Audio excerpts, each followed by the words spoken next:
The cold air conditioning hit me as soon as I stepped into the lobby, but it wasn't the chill that made my skin crawl. It was the stare. He stood like a wall between us and the front desk, Officer Riley, badge on his chest, hand on his belt like he was ready to draw. I adjusted the strap on my bag and moved forward, my mother just behind me. "Excuse me," I said. "We've got a reservation." His eyes flicked down to my shoes, then up to my face. "You need to leave. Guests only." I blinked. "That's what I'm saying. I'm a guest." "Marcus King, room should be under King. You heard me," he said, jaw tightening. "Leave." I pulled my phone from my jacket pocket, thumbed through my emails, and turned the screen toward him. "Confirmation number, 4 nights, King Deluxe Suite." He didn't even look. "I don't care if you've got a golden ticket. You're not walking in here with—" He waved his hand lazily in our direction. "That attitude." "That attitude?" My mother touched my arm gently. "Marcus, let's just go somewhere else, baby." But I couldn't, not again. "Not this time, sir," I said, trying to steady my voice. "I'm asking you one more time. Why are you stopping me?" He smirked. Didn't answer. I turned toward the front desk. The receptionist, young, white, her hair tied in a neat bun, looked away when I met her eyes, pretending to type. Pretending she didn't hear everything, I looked back at him. "Is there something wrong with my clothes, my ID, my money?" He shifted his stance. "I didn't say that." "No, you didn't," I said.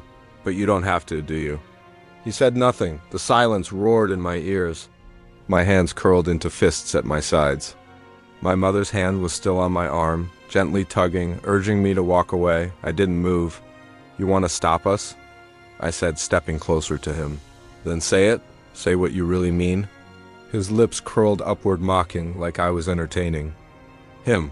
"Go ahead," I whispered. "Say it." Still, he didn't. Just stood there, daring me to make it bigger than it already was. I turned toward the lobby. A couple had paused by the elevators. 2 bellboys stood frozen near the luggage carts. Everyone had heard. Everyone saw. No one said a word. Why is everyone pretending they don't see this? I asked the air. Still, no one answered. My mother sighed, her voice barely a whisper. "Let's just go, Marcus. I'm tired." "I know," I said. My throat tightened. "So am I, but I wasn't going anywhere." "Not yet." I looked back at him, let him see it in my eyes. "You don't know me. You didn't even ask. You just saw my skin and decided I didn't belong here." His smirk didn't waver. But there was a flicker, just the smallest flicker of discomfort in his eyes. "You can pretend this is about policy. You can say attitude or disturbance or whatever word you use to dress it up, but we both know what this is." He crossed his arms. "You done?" I let the silence sit there between us, heavy, awkward, loud. "No," I said, "but you are." I turned back toward the receptionist, who was now staring at the floor. "Miss, can you please check the reservation under King? Or do I need to wait for someone paler to speak on my behalf?" She didn't move. I laughed. It wasn't funny, but I laughed anyway. "Unbelievable." My mother pulled me slightly. "Come on, Marcus, it's not worth it." But it was. I turned back one last time to the officer. "You didn't say it?" I said. "You didn't have to, but I heard it anyway." And I stood there, in that marble lobby, black and boiling and bare, in front of a world that preferred to look away. The lobby had turned into a stage, and I was center spotlight. Not by choice. "You're causing a scene," Riley snapped, voice cutting through the space like a whip. I took a step closer. "Disturbing the peace? You're the one yelling." His hand hovered near his belt. It wasn't subtle. He wanted me to flinch. I didn't. "I'm doing my job. Step outside now." "No," I said. "We're not moving until someone with authority and an ounce of common sense shows up." He opened his mouth again, but before he could spit out more nonsense, a thin man in a dark suit came marching down the hallway. His pace was brisk, but his face was calm, too calm. "Officer Riley," the man said, not even looking at me. "What's going on?" "Possible trespassers," Riley replied, eyes still locked on mine. "No ID, no proof of stay, causing a disturbance?" I let out a breath and stepped forward. "My name is Marcus King, reservation under King, room 902. The manager finally looked at me. Like he just realized I could speak English. I pulled up my confirmation email again. My fingers trembled, a little anger or exhaustion, maybe both. I held the screen up, forcing him to read it. There's the proof. We booked a month ago. Now look me in the eyes and tell me why we can't stay. His lips tightened. He glanced at the screen, then at me, then back at Riley. Must be a misunderstanding. Misunderstanding, I repeated. I nearly laughed. That's what you call this? Riley didn't back down.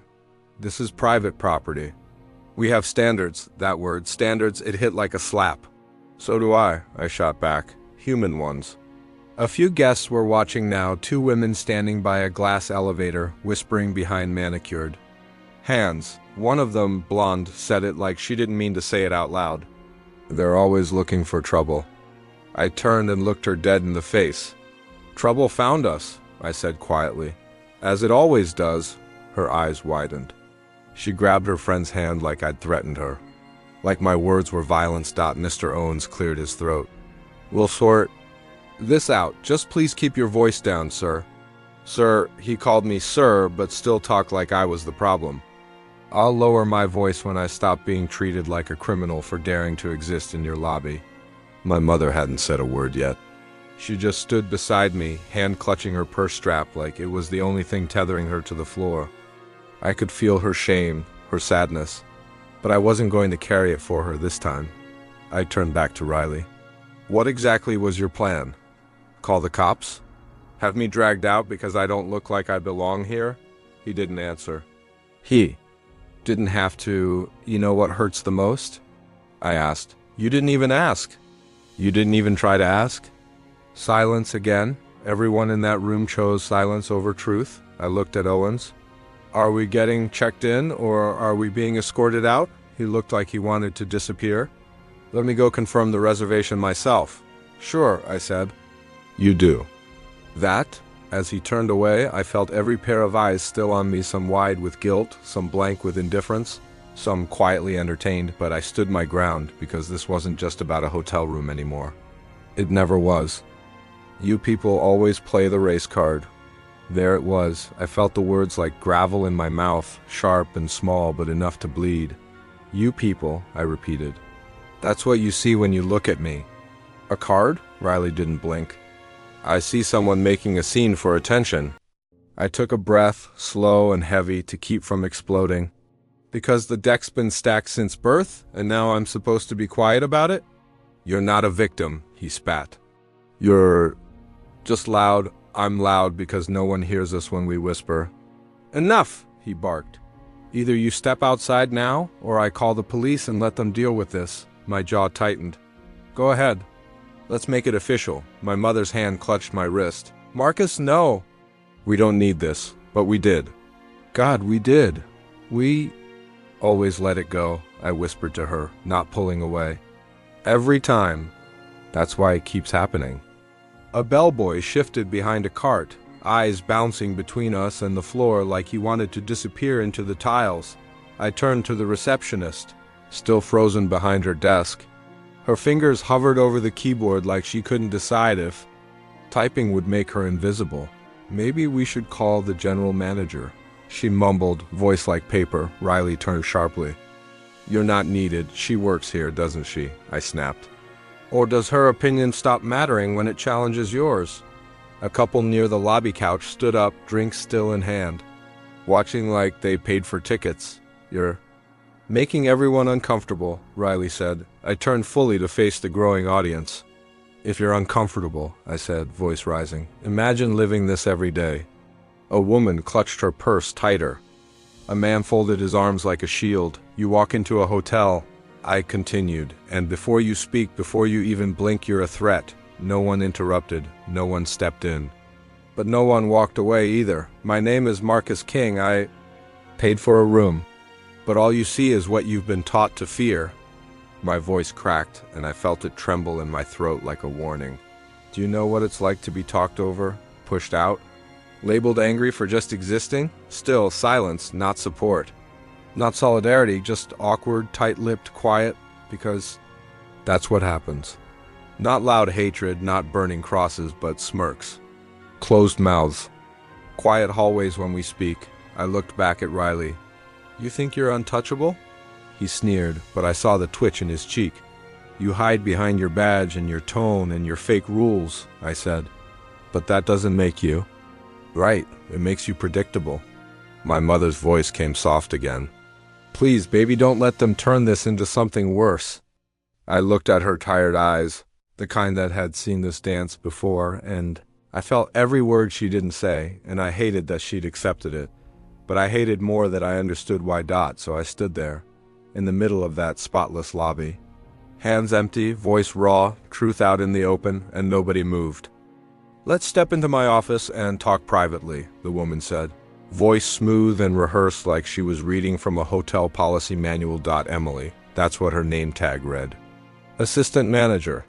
Young, pressed suit, clipboard tucked like. A shield, damage control written all over her. I didn't move. Why should I hide what he said in front of everyone? I asked, my voice firm but low. He humiliated us publicly, so fix it publicly. She blinked, caught between the script. And the moment, we just want to handle this professionally. That wasn't professional, I said, nodding toward Riley. That was personal, racist, violent without a hand raised. Riley scoffed, louder than necessary. You got your 5 minutes of protest. Now leave. My fists tightened at my sides. 5 minutes of protest, like this was performance. Like I was here for applause. Sir, Emily said quickly, placing herself between us. Please. A voice came from behind, clear, firm. He never touched anyone. Why is he being threatened? Heads turned. I turned. A woman white, mid-40s. Maybe in travel sweats stood by the couches, arms folded. Her voice didn't shake. Riley narrowed his eyes. This doesn't concern you, ma'am. She raised her chin. The moment you made it about color, it concerned all of us. For a second, I couldn't breathe. Emily's jaw clenched. She pulled Riley aside. Their whispers weren't as quiet as they thought. You're embarrassing the hotel. Protecting it. You're escalating. I'm enforcing. I wanted to laugh at the back and forth. They weren't even arguing about the truth, just how loud the lie had become. Emily came back, exhaled through her nose like she'd made a decision she didn't want to make. There's been a mistake, she said. We'd like to offer an upgrade as a gesture. My mother looked at me. Her eyes said, take it. Her heart said, get out. I could see both fighting in her silence. I stared at Emily. Now you remember I'm a paying guest? She flinched, just a little. We want to make it right. Let me guess, I said. Quiet hallway, welcome drink. The racism comes complimentary. She shook her head, voice softening. Let's not make this bigger than it is. And there it was, that sentence. It is big, I said, stepping closer. And you just made it bigger by minimizing it. No one spoke. No one moved. Even Riley, for once, stayed still. I looked around again. Let my words settle where their silence had been. I'm not asking for a free room. I'm asking for accountability, Emily swallowed. We'll speak with security. No, I interrupted. You'll speak with me. Right here, right now. She opened her mouth, closed it, turned to Jane, the guest who had spoken up. Thank you, I said, meeting her eyes. She nodded once. You didn't deserve this. My voice felt heavy in my throat. I never do, I whispered. But it keeps finding me anyway. I was ready to leave. I don't mean just walk out, I mean leave the moment behind. The whole goddamn thing. Let it pile onto the rest. Just another scar to carry home in silence. I turned toward the glass doors, the weight in my chest tightening with every step. Then I heard it. Marcus? I froze. The voice pulled at something old in me, familiar, disarming. I turned. Slow. She stood just outside the elevator, white blouse, slacks, no makeup, hair pulled up like she didn't plan to be seen, but I saw her. Sophia Blake. My mouth moved. Before I could stop it. Sophia? Her eyes darted around the lobby. What's happening? Emily stiffened beside Riley. There was an unfortunate, let him answer. Sophia said, eyes locked on me now. I hesitated. Part of me wanted to protect her comfort. The other part was done shrinking. Your security guard decided we didn't belong here. Blocked us at the door, refused to check us in. Riley stepped forward. they were causing a scene. Sophia turned to him, slow and deliberate. "You stopped them from entering?" "They were being loud," he said. "Loud," she repeated. Voice cold, not threatening, not aggressive, just loud. "She was pushing me to call the police," Emily cut in, nervous now. "Trying to keep the situation contained." "By doing nothing," I muttered. "By standing there while he tried to erase us." Sophia walked straight toward my mother. I saw her hesitate, like she wasn't sure how to approach, what words to use, but she bent slightly, looking her in the eye. "Ma'am," she said softly, "I'm so sorry. This is not who we are." My mother gave a tight smile, polite and pained. "But it is, sweetheart." I looked at Sophia. "You just didn't see it." She didn't flinch, not anymore. Then she pulled out her phone. I raised an eyebrow. "What are you doing?" "Fixing it." Riley's face twitched at Sophia put the phone to her ear. "Dad? You need to get down here. Now, we need to talk about Riley." Emily stepped forward fast, panic sliding across her face. "Wait, Sophia. Let's handle this internally. We can resolve this." Sophia held up her hand. "No more internal silence." Her eyes cut through Emily like glass. "This is public now." I watched Riley, the flush in his neck, the twitch in his jaw, the mask starting to slip. "You're going to ruin a man's career over a misunderstanding?" he snapped. "No," I said. "You did that yourself." His face turned red. "You think you're something special?" He hissed. "Because you knew someone in power?" I took a step closer. "No, I think you think power protects you from consequences." He opened his mouth, but no words came. That silence? It tasted better than any apology. Sophia's phone was still in her hand when it rang.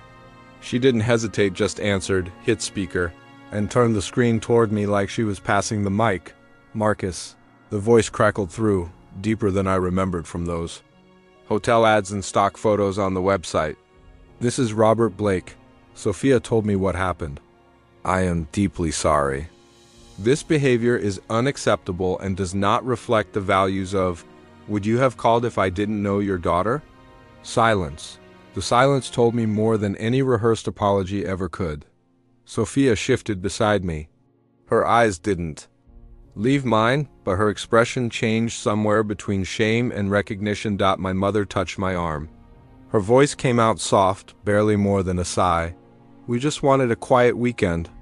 "Nothing more." I swallowed hard. Something in my throat ached, but I didn't let it rise. Robert cleared his throat. "We're prepared to offer you a full complimentary stay, of course.